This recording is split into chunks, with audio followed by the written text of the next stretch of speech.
Salam firman Tuhan pada hari ini di hari yang ke-298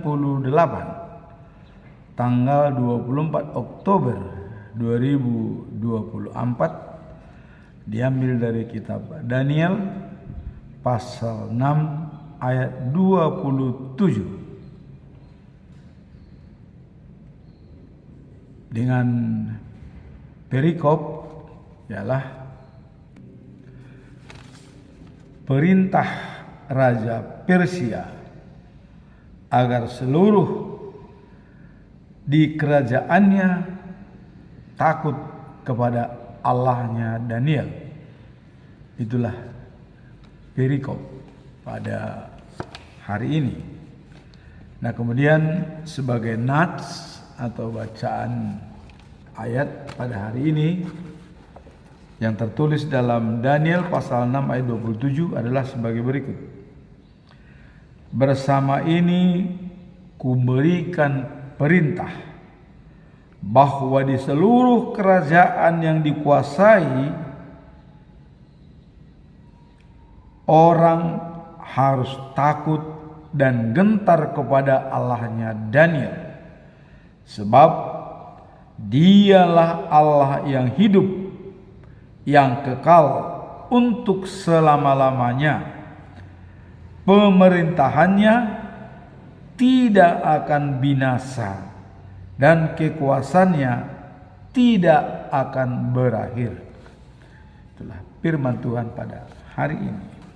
Kemudian dalam bacaan pagi diambil dari kitab Esra pasal 4 ayat 1 sampai dengan 5 dengan perikop pembangunan rumah Tuhan diganggu, dan bacaan malam diambil dari Mazmur 34 pasal 34 ayat 1 sampai dengan 6, pujian bagi kebaikan Tuhan.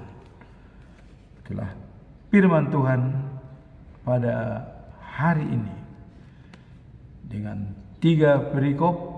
Pertama, Raja Kores memerintahkan seluruh kerajaannya di Persia yang ada 127 provinsi untuk takut kepada Allahnya Daniel, karena dialah sesungguhnya Allah yang bisa bertahta sampai selama-lamanya. Nah, kemudian bacaan pagi, pembangunan rumah ibadah diganggu di Yerusalem, dan 3 pujian bagi kebaikan Tuhan.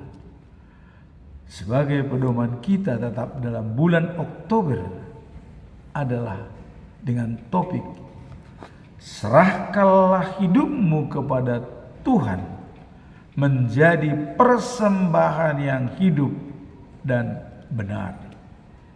Dijabarkan dalam Roma 12 ayat 1, surat daripada Rasul Paulus untuk jemaat yang ada di Rom,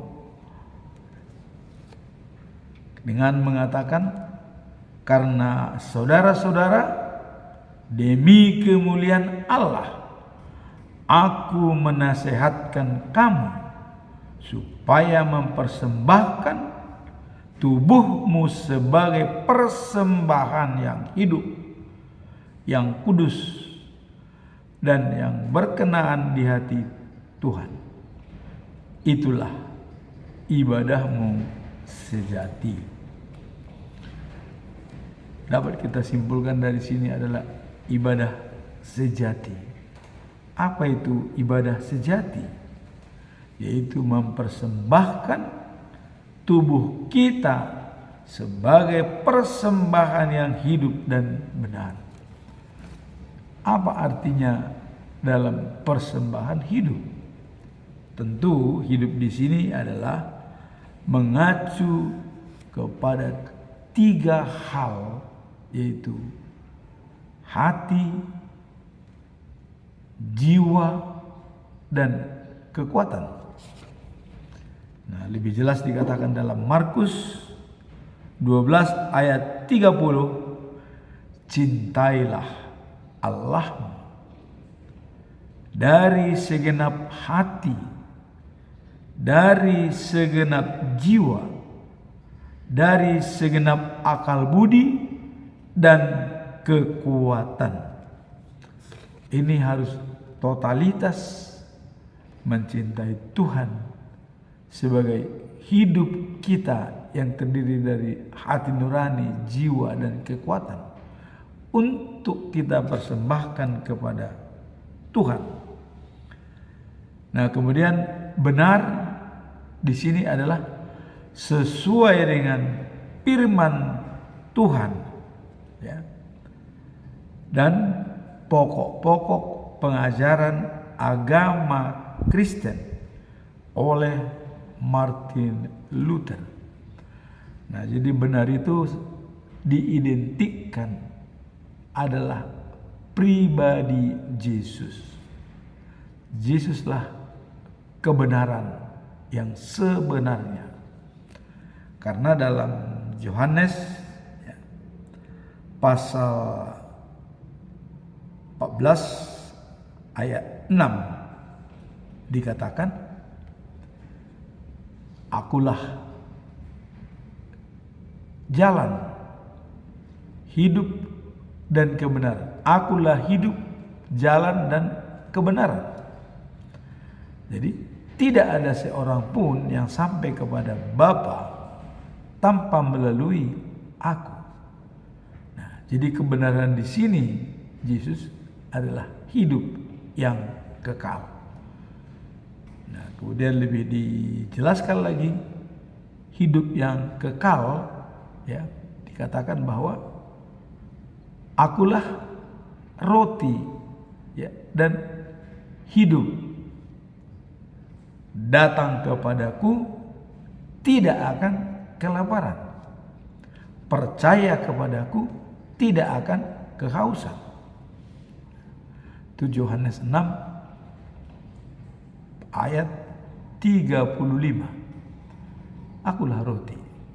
Jadi kalau sudah bersama dengan Yesus, tidak pernah lagi kelaparan dan kehausan.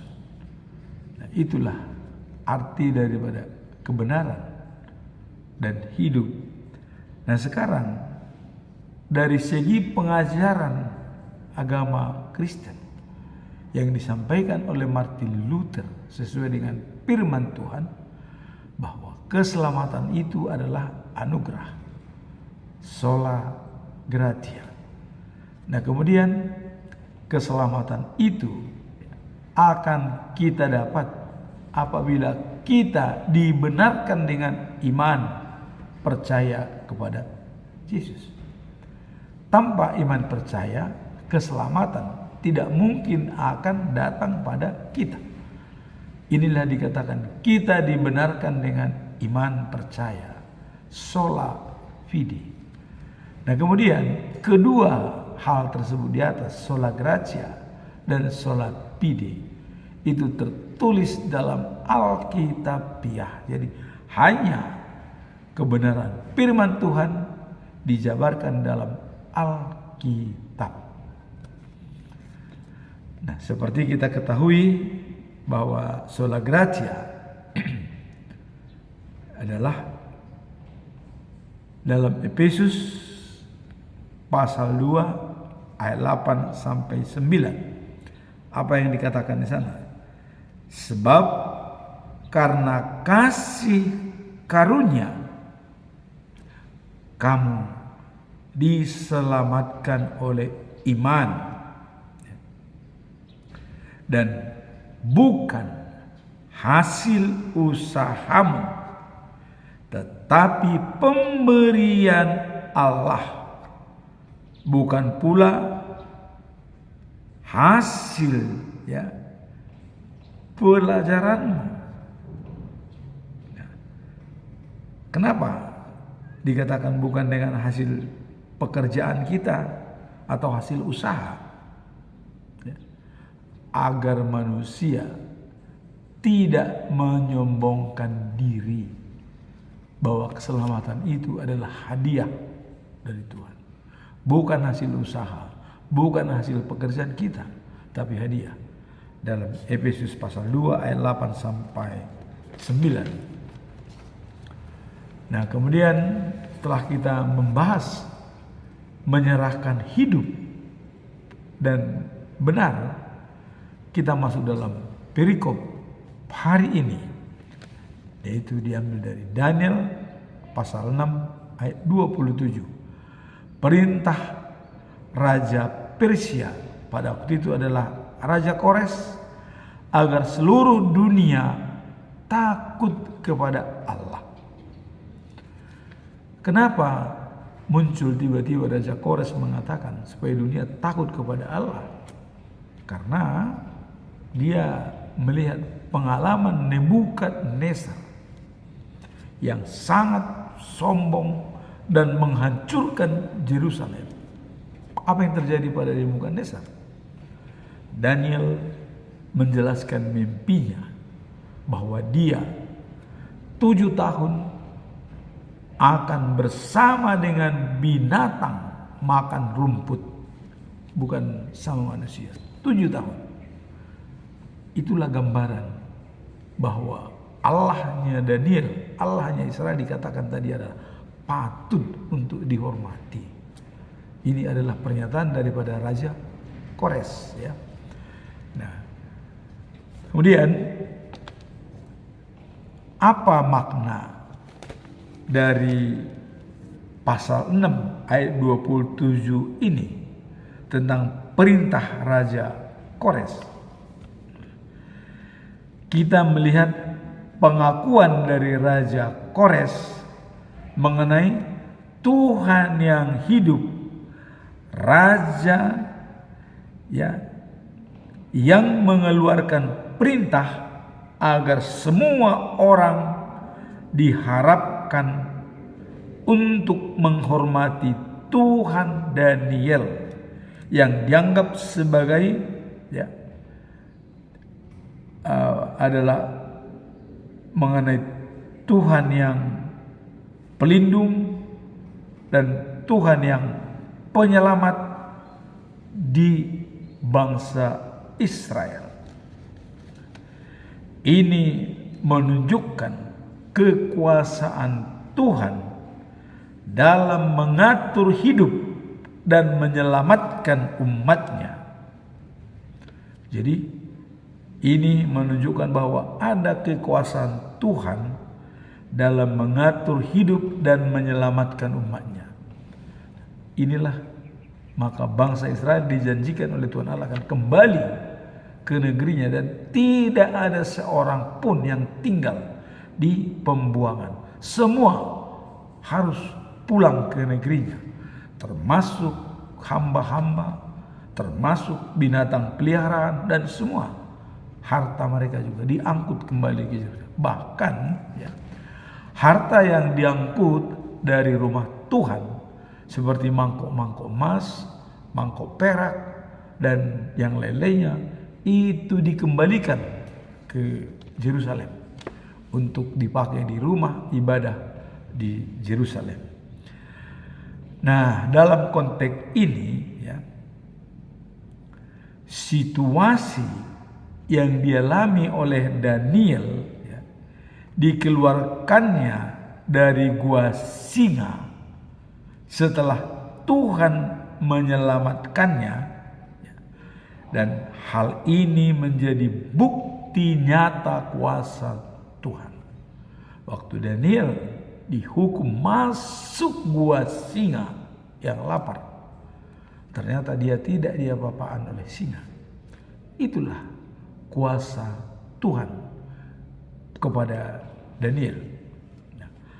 Ayat ini mengajarkan kita tentang pentingnya pengakuan kepada Tuhan sebagai sumber keselamatan dan pelindung, serta komitmen untuk menghormatinya dalam kehidupan sehari-hari. Itulah pesan moral daripada ayat ini. Artinya menunjukkan kita, mengajak kita tentang pentingnya ya kepada Tuhan, pengakuan kepada Tuhan sebagai sumber keselamatan dan perlindungan. Kemudian disertai dengan komitmen untuk menghormatinya dalam kehidupan sehari-hari. Tadi di awal kita mengatakan menyerahkan hidup kita, persembahan yang hidup dan benar. Nah, di sini ada komitmen kita untuk menghormatinya dalam kehidupan sehari-hari. Nah, kemudian kalau kita ayat Alkitab ini ya, pasal nomor 27 dikatakan, dialah yang menyelamatkan dan melepaskan. Dia yang membuat tanda-tanda dan mujizat di langit dan di bumi. Dia yang telah melepaskan Daniel dari kuasa singa. Ayat ini menunjukkan betapa besar kekuasaan Tuhan yang mengangkat Daniel dari bahaya ya, hukuman dari Raja Nebukadnezar. Nah, kemudian ayat ini menggambarkan bahwa transformasi hati yang dapat terjadi ketika seseorang mengalami intervensi ilahi, ya, bahkan dari orang-orang yang sebelumnya tidak mengenal Tuhan. Jadi kalau sudah intervensi Tuhan, orang-orang yang tidak mengenal Tuhan pun akan mengatakan Allahnya Daniel adalah Allah yang benar-benar menguasai dunia. Maka ayat hari ini ada perintah daripada Raja Kores untuk mengatakan kepada semua kekuasaannya di Persia. Kita tahu di Persia ada 127 provinsi, menginstruksikan untuk takut kepada Allahnya Daniel. Karena dialah Allah yang benar-benar berkuasa. Ini pernyataan daripada Raja Kores. Jadi Tuhan mengatakan kalau sudah intervensi Tuhan, yang tadinya tidak mengenal Tuhan akan berbicara lain. Sehingga tidak hanya mencerminkan kekuatan Tuhan dalam menyelamatkan, ya, tetapi juga mengajak semua orang untuk mengerti dan menghormatinya sebagai sumber segala kekuatan.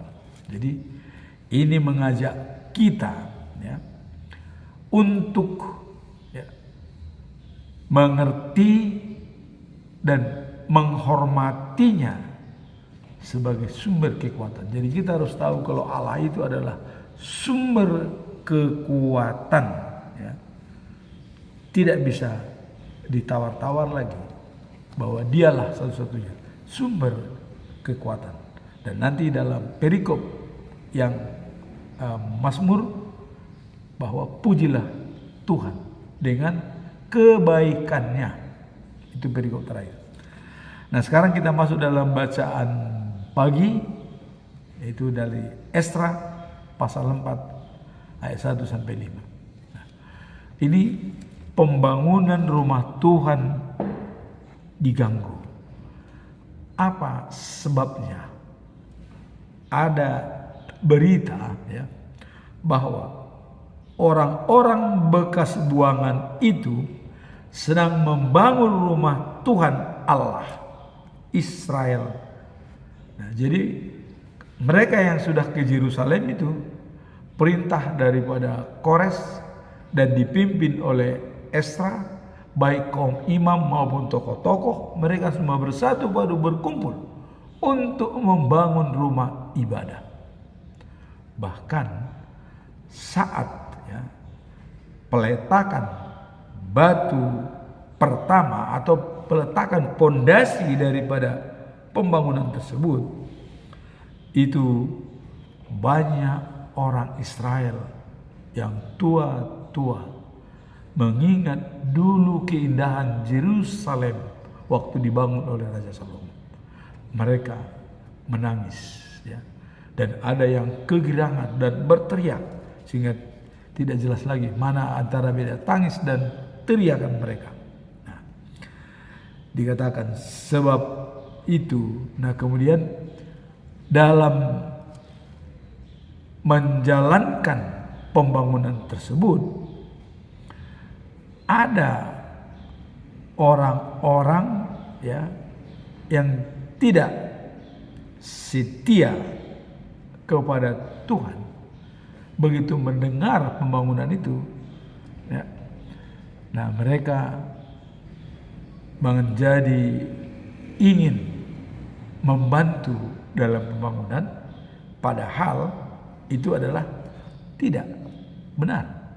Nah, sehingga pada saat orang-orang yang mendengar bahwa Yahudi akan membangun Yerusalem, ya, membangun rumah ibadah, terdengar oleh orang-orang yang anti. Maka mereka berpura-pura ingin membantu, padahal itu tidak benar. Maka orang Yahudi mengatakan, kami tidak butuh bantuan. Kami hanya cukup atas perintah Raja Kores sehingga kami membangun. Nah, sehingga sebab itu katanya mereka, ya, menerima Zerubabel dan kaum lalu mengusulkan, ya, memberikan, kami ikut membantu katanya kepada Zerubabel, ya, kami ikut membantu rumah Tuhan itu sebab kami juga berbakti kepada Allah, saudara-saudara sama seperti saudara. Nah, jadi mereka mengatakan mau berbakti katanya, ingin ikut membantu. Nah, kemudian kepadanya sejak Esra Edom, ya, dan membawakan kami kemari katanya. Nah, tetapi Zerubabel, ya, dan Jesua dan para kepala kaum itu menjawab, kami tidak membutuhkan bantuan kalian untuk membangun rumah bagi Tuhan Allah kami. Kami akan membangunnya sendiri sesuai dengan perintah Kores Raja Persia pada kami. Jadi ada orang-orang Babel seolah menawarkan jasa untuk ikut membangun, padahal mereka ini hanya mau mengganggu sebenarnya. Jadi ada maksud jahat. Tapi Zerubabel dan Jesua jelas menolak. Kami sudah cukup dan membangun rumah Tuhan. Anda tidak perlu ikut membantu kami. Cukup perintah Raja Kores yang akan kami taati. Itulah. Nah, kemudian kalau kita lihat dalam ayat 4, ya. Kemudian penduduk yang sudah lama tinggal di negeri itu mulai melemahkan semangat orang Yahudi serta menakut-nakuti mereka supaya pembangunan itu dihentikan. Jadi mereka menghasut.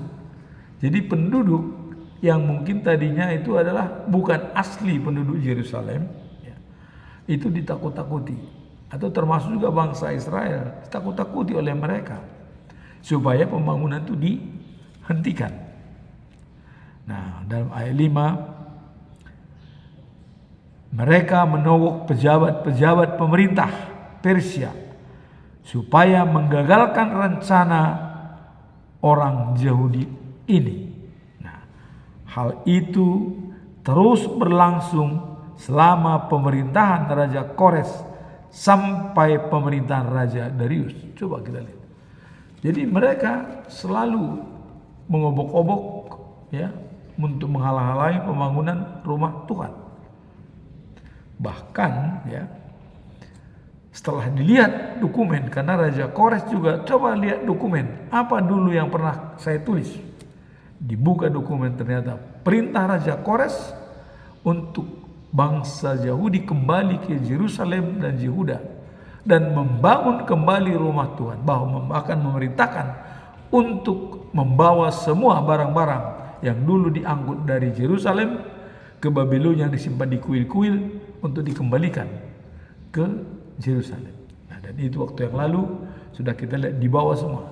Nah, sekarang sudah mulai membangun, tapi mau diganggu oleh orang-orang yang tidak senang kepada bangsa Israel. Sehingga mereka mempengaruhi pemerintahan, selalu mempengaruhi Raja Kores dan sampai ke Darius. Karena pemerintahan di Persia itu adalah mulai dari Nebukadnezar, Kores, dan Darius. Nah, kalau kita lihat dalam tahun 605 sampai 562 sebelum Masehi, itu adalah Nebukadnezar II sebagai raja di Babilonia. Kemudian Kores tahun 559 sampai 530 sebelum Masehi.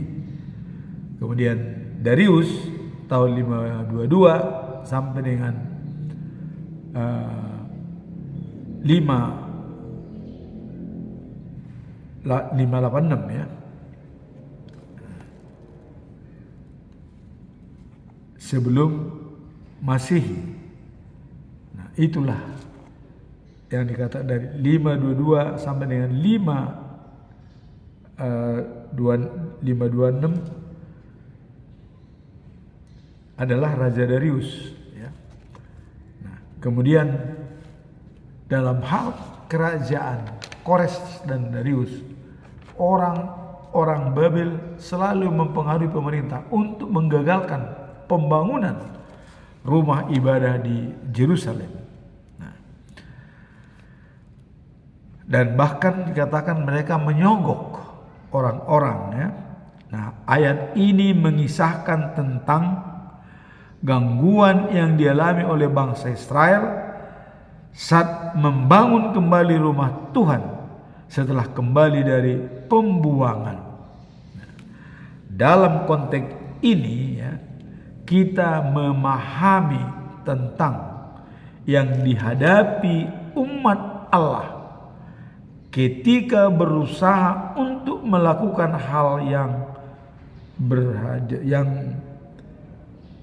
benar di hadapan Tuhan. Jadi mereka sudah melakukan hal-hal yang benar di hadapan Tuhan, tapi ada aja gangguan dari orang-orang tersebut. Nah, dalam konteks ini kita melihat ya, upaya orang-orang yang tidak percaya untuk terlibat dalam pembangunan rumah Tuhan, meskipun mereka mengaku ingin membantu ya, tujuan mereka adalah tidak setia kepada Tuhan dan bisa menciptakan ya kesulitan di kemudian hari. Ini yang diwanti-wanti oleh bangsa Yahudi. Nah, ini mencerminkan kenyataan bahwa saat kita berusaha melakukan sesuatu yang baik dan sesuai dengan kehendak Tuhan, ada orang-orang di sekitar kita yang mungkin tidak sepenuhnya mendukung niat tersebut. Jadi ini ada orang, itu termasuk kalau kita dalam pembangunan, ada aja orang yang menumpang. Misalnya contoh, ada satu dalam tempat lain itu ya, dalam komunitas gereja, dan dia meng-hire LSM, maksudnya untuk membangun. Padahal LSM ini bermuka dua. Dia seolah pura-pura mau membantu kita, tetapi di pihak lain dia bergerak, lakukan gerakan. Nah, kenapa? Karena terbukti bahwa LSM tersebut tidak bertanggung jawab atas pekerjaan yang sudah dibuat. Ya. Pada awalnya yang dipengaruhi itu semua setuju untuk membangun rumah Tuhan.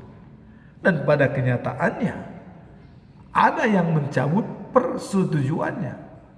Tapi LSM ini tidak bergerak. Harusnya LSM ini bertanggung jawab. Wah, ini nggak benar nih. Nah, jadi ada di satu tempat itu seperti itu terjadi dalam pembangunan rumah Tuhan. Memakai LSM, tapi LSM itu tidak bertanggung jawab atas pekerjaannya walaupun sudah mengeluarkan dana begitu besar kepada umat, kepada yang mendukung. Dan awalnya semua persyaratan dilengkapi sesuai dengan ada tertulis, ada tanda tangan, ada materai lengkap. Pada kenyataannya mereka mencabut dukungan, tapi LSM tidak bergerak. Harusnya LSM bergerak. Kau cabut dukungan, kembalikan uangnya. Harusnya, ya. Nah, jadi itulah di sini juga dikatakan bangsa Israel. Tapi bangsa Israel tidak mau terlibat hal itu. Bangsa Israel jeli. Kami tidak butuh bantuanmu, katanya. Kami cukup untuk membangun karena sudah ada perintah Raja Kores. Buat apa lagi kami minta bantuan kepada Anda? Walaupun Anda menawarkan bantuan, kami tolak. Inilah ketegasan bangsa Israel menolak bantuan dari manapun untuk membangun rumah Tuhan. Bahkan memfasilitasi pun tidak mau. Karena itu dianggap akan bermasalah. Benar. Nah, jadi ini ada dalam satu denominasi gereja, ya, di Indonesia ini mungkin tempat lain, dia pakai LSM menggunakan untuk pertujuan, tapi pada kenyataannya mereka mencabut pernyataannya sehingga gagal total dan tidak bertanggung jawab LSM tersebut, ya. Nah, itu ada di tempat lainnya. Nah, semoga dalam membangun rumah Tuhan mencontoh seperti bangsa Israel, tidak butuh bantuan orang yang di luar daripada dia, kaumnya. Kami cukup untuk membangun. Ini sikap tegas daripada bangsa Israel, ya, dalam membangun kembali rumah Tuhan yang diporak-porandakan oleh Nebukadnezar di Yerusalem. Nah, sehingga dengan kembalinya bangsa Israel, mereka membangun kembali rumah Tuhan.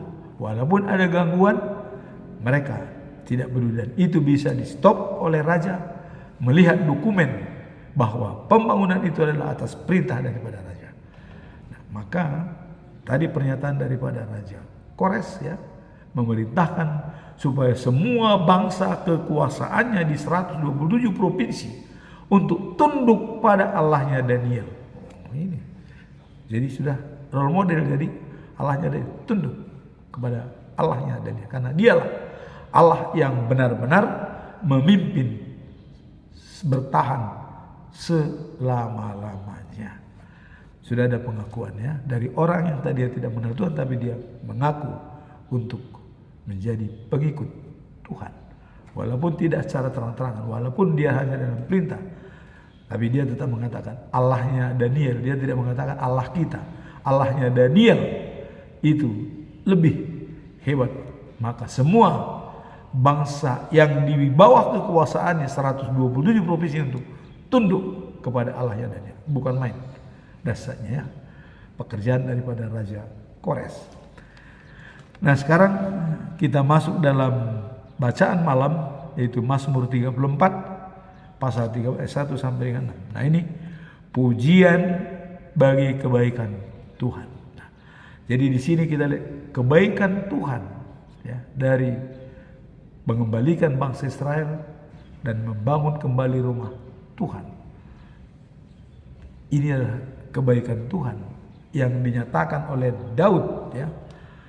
Nah, dan apa makna atau pesan moral dari Mazmur 34 ayat 1 sampai 6? Pujian bagi kebaikan Tuhan. Nah, perikop ini mengajak untuk selalu memuji dan bersyukur kepada Tuhan. Itulah pesan moral. Jadi selalu bersyukur dan memuji Tuhan.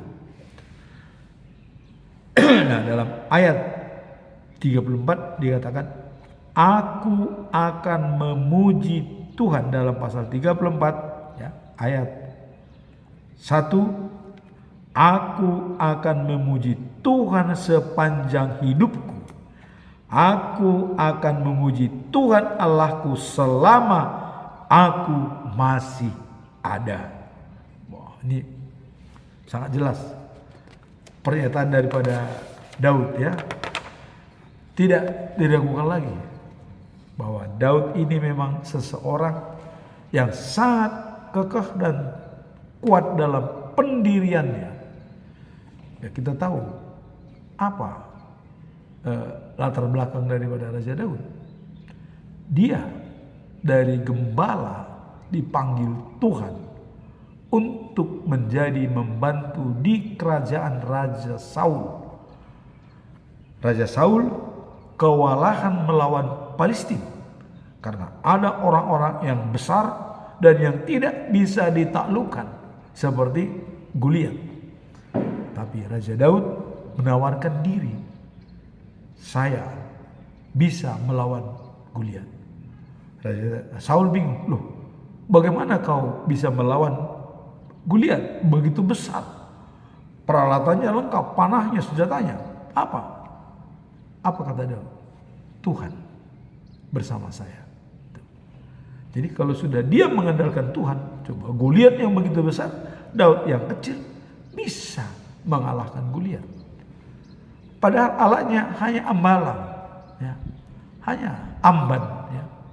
Apakah amban itu benar-benar bisa? Kalau secara logika kita pikir, secara ilmu peperangan, tidak mungkin amban begitu dilayangkan langsung mati Goliat. Tapi karena Tuhan bersama Daud dan Daud mengatakan, aku mengandalkan Tuhan. Tidak ada yang bahkan disuruh untuk dipakai pakaian kerajaan itu supaya tidak bisa. Maka Raja Saul mengatakan, siapa? Apa latar belakangmu kau bisa melawan Goliat? Daud mengatakan, Tuhan bersama saya.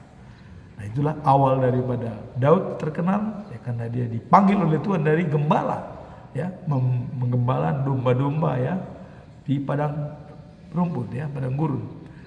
Nah, begitu dibikin aman, mati Goliat ya. Mati Goliat, maka Raja Saul salut sama Daud, maka Daud diangkat menjadi panglima atau perwiranya atau untuk pemimpin perang. Tapi kita lihat keberhasilan Daud bukan disyukuri oleh Raja Saul, tapi dia sifat ego dan nafsunya, dia malah ingin membunuh Daud karena dia pikir, waduh, kalau Daud ini dibiarkan, saya, keturunan saya tidak bisa menjadi pemegang tahta kerajaan. Nah, jadi dengan begitu, dengan ada cara-cara Saul ingin membunuh Daud, Daud tetap dia tenang menghadapi Raja Saul. Ya. Dia tidak melawan, bahkan dia menghindar. Bahkan ada kesempatan untuk membunuh Saul waktu dia berada di gua sampai dipotong kainnya, tapi tidak dilakukan oleh Daud. Kenapa? Kenapa Daud tidak membunuh Raja Saul? Padahal dia sudah direncanakan untuk dibunuh. Ya. Apalagi awal mulanya karena Daud bisa membunuh berlaksa-laksa Saul hanya beribu-ribu. Itu kata orang-orang perempuan yang bernyanyi-nyanyi di lapangan ya, di mendambut Daud. Kalau Saul hanya membunuh beribu-ribu orang Palestina, tetapi Daud membunuh berlaksa-laksa orang Palestina. Artinya beribu-ribu dan berpuluh ribu. Maka Daud terkenal. Itulah mula Saul menjadi iri kepada Daud, ingin membunuh. Tapi Daud, kita katakan ada kesempatan Daud untuk membunuh Saul, tapi tidak dilakukan. Kenapa? Kita lihat dalam Mazmur 23 ayat 6. Apa dikatakan? Kebajikan dan kemurahan belaka akan mengikuti aku seumur hidup. Kebajikan dan kemurahan belaka mengikuti aku seumur hidup. Berarti selama dia hidup, kebajikan dan kemurahan. Tidak ada permusuhan, tidak ada dendam, tidak ada untuk rasa iri. Itu artinya kebajikan dan kemurahan ada pada dia. Nah kemudian ada yang paling mengagumkan pernyataan daripada Daud. Aku berada di rumah Tuhan sepanjang masa. Bukan sesaat, sepanjang masa di rumah Tuhan. Apakah waktu itu sudah ada rumah Tuhan? Tidak ada. Apakah sudah ada bait suci? Belum. Terus di manakah rumah Tuhan tersebut? Dirinya rumah Tuhan. Maka Paulus juga mengatakan, serahkanlah hidupmu menjadi persembahan yang hidup dan benar. Karena di sini dia melihat pengalaman Daud sudah berada di rumah Tuhan sepanjang hidupnya. Artinya dia mencintai Tuhan dari segenap hatinya, dari segenap jiwanya, dan dari segenap kekuatannya. Maka dia dikatakan, aku berada di rumah Tuhan sepanjang masa. Jadi tidak ada jeda, tidak ada sewaktu-waktu. Setiap waktu dia berada di rumah Tuhan. Kalau berada di rumah Tuhan, berarti dia menurut apa kata Tuhan. Rumah Tuhan adalah dirinya sendiri, ya. Hatinya, jiwanya, kekuatannya. Itulah rumah Tuhan yang dikatakan oleh Daud. Nah, maka pada ayat hari ini, perikop pada terakhir ini adalah pujian bagi kebaikan Tuhan. Daud sudah merasakan apa kebaikan Tuhan pada dia. Kita berapa kali kita nyatakan bahwa dia juga dikudeta oleh anaknya, tapi dia selamat. Ya. Dan kemudian di akhir hidupnya ada catatan penting dan mengukir sejarah bagi umat Kristen di seluruh dunia, dan itu merupakan janji Tuhan. Hanya karena pikiran Daud, coba, waktu dia berada di istana duduk-duduk, dia berbicara dengan Natan. Natan, saya enak-enak di istana, katanya. Tetapi peti perjanjian berada di kemah. Wah, saya tidak setuju. Saya akan bangun rumah bagi Tuhan untuk tempat dia bersemayam. Wah, inilah pikiran Daud yang sangat brilian. Apa kata Natan? Lakukanlah, karena kau sudah dilindungi dan disayangi oleh Tuhan, dan segala musuhmu sudah dikalahkan oleh Tuhan. Pernyataan Daud ini dimonitor oleh Tuhan dan didengar oleh Allah. Allah langsung berbicara kepada Natan.